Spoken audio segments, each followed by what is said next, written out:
The night light found me in my darkness. My name is Alana Grace, and I'm from Cincinnati, Ohio. I'll never forget that Christmas Eve, the night everything inside me collapsed. Snow had blanketed the streets, and the world outside sparkled with joy. But inside my apartment, it felt like death. Not the kind with funerals and flowers, the kind that creeps into your soul and makes you forget how to breathe. I was sitting on the floor, wrapped in a blanket that smelled like old laundry and loneliness. The heater had broken again, and I didn't have the money to fix it. My fridge was empty, my phone was dead, and my heart was shattered. I hadn't spoken to anyone in days. I hadn't prayed in weeks. I hadn't believed in anything for months. Christmas used to mean something to me. I used to sing carols, light candles, and celebrate the birth of Jesus with awe. But that year, it felt like a cruel joke. I was alone, broke, sick in body and spirit, and drowning in regret. The lights from my neighbor's decorations flickered through my window, casting shadows that danced across my walls like ghosts of a life I no longer lived. I remember whispering into the silence, "Jesus, if you're really the light of the world, why does it feel so dark?" I didn't expect an answer. I didn't even expect to wake up the next morning. I just wanted the pain to stop. I wanted the noise in my head to go quiet. I wanted to disappear. That night, I reached the end of myself, and though I didn't know it yet, it was the beginning of something holy, something real, something that would change everything. Because in that darkness, on the night the world celebrated his birth, Jesus came looking for me. And he found me. I hadn't always been that broken woman on the floor. Just a year earlier, I was working full-time as a nurse at a local clinic in Cincinnati. I loved my job.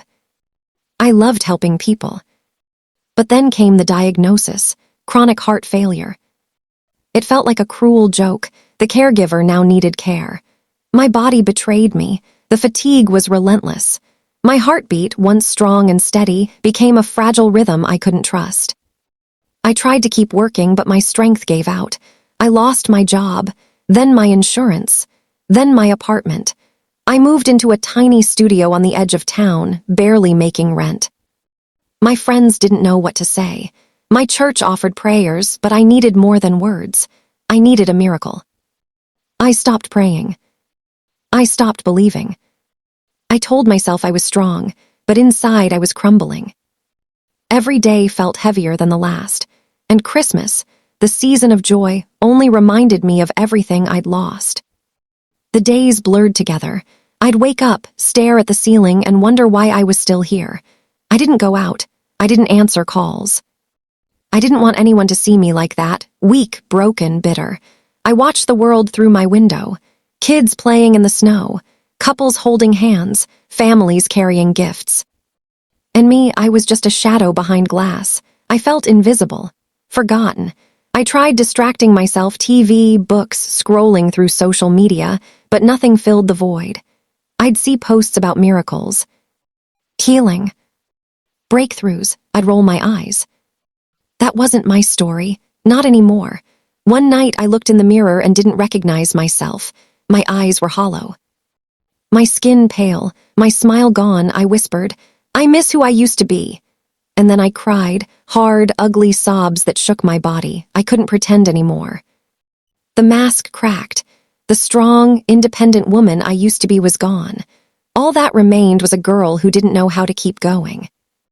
I thought about ending it. I thought about slipping away quietly.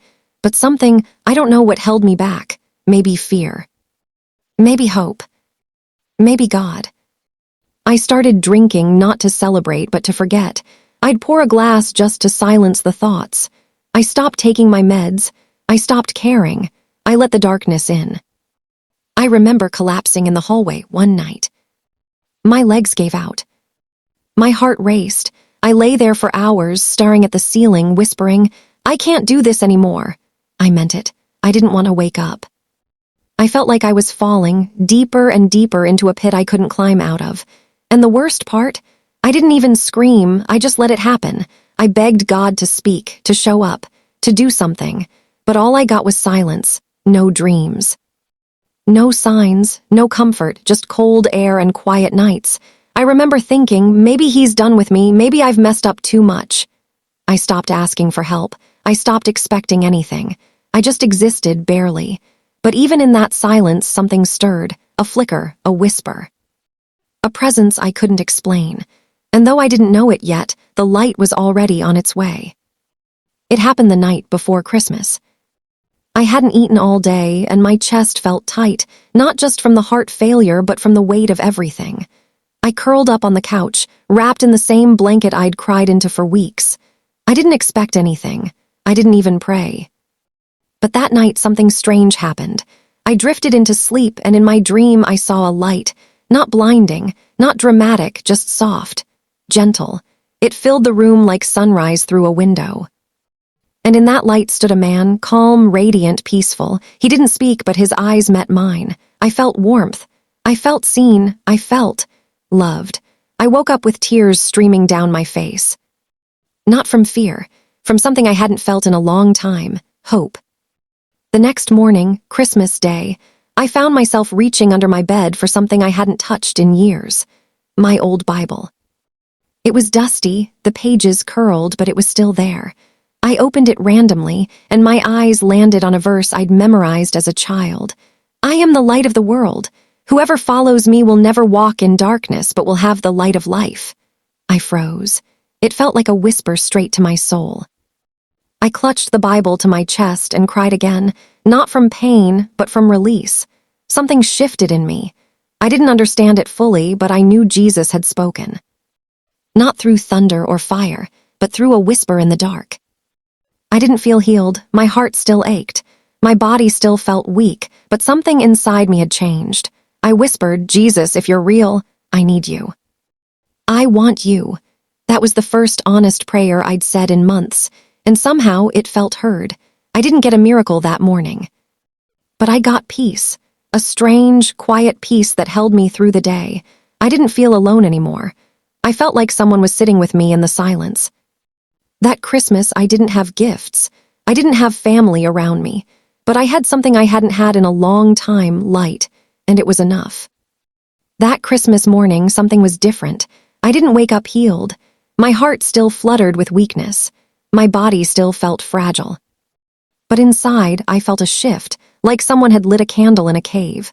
I whispered again, Jesus, if you're real, I need you. It wasn't eloquent. It wasn't rehearsed. But it was honest. And for the first time in months, I felt heard. I got up slowly and made myself a cup of tea. It was the smallest act of care, but it felt like a victory. I opened my Bible again and read that same verse. I am the light of the world. It echoed through me like a promise. That day, I didn't cry. I didn't spiral. I just sat in the quiet, holding on to that flicker of hope. It was the first step, not out of the storm, but toward the one who could calm it. The days that followed weren't perfect, but they were different. I started talking to Jesus again, not with fancy words, just raw honesty. I told him everything, the fear, the anger, the loneliness, and somehow I felt him listening.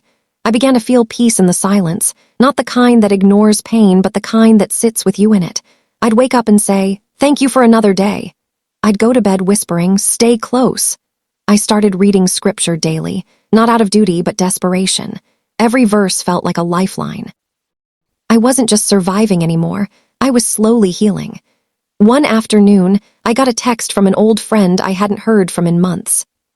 She said, I don't know why, but I felt like I should invite you to church this Sunday. I stared at the message for a long time. I almost said no. I was still weak, still unsure. But something nudged me, that same whisper I'd felt on Christmas Eve. I said yes. That Sunday, I walked into a small church on the west side of Cincinnati. The worship music wrapped around me like a blanket. The sermon felt like it was written for me. When the pastor said, Jesus still finds people in the dark, I broke. I cried, not from despair, but from recognition. I wasn't alone anymore. I wasn't forgotten. I was being pursued by grace. After that Sunday service, something inside me awakened. I wasn't just surviving anymore, I was searching. I started journaling again, pouring out my thoughts, my fears, my questions. I didn't hold back. I wrote to Jesus like he was sitting beside me, and somehow I believed he was. I began taking my medication again, not because I trusted the pills, but because I trusted the one who gave wisdom to the doctors. I started walking short distances, breathing in the winter air like it was sacred. My heart still fluttered, but my spirit felt steadier. I joined a small group at church. I was nervous, unsure, but they welcomed me like family. They didn't ask for perfection. They just offered presence. And in that circle of strangers, I found healing, not just in my body, but in my soul.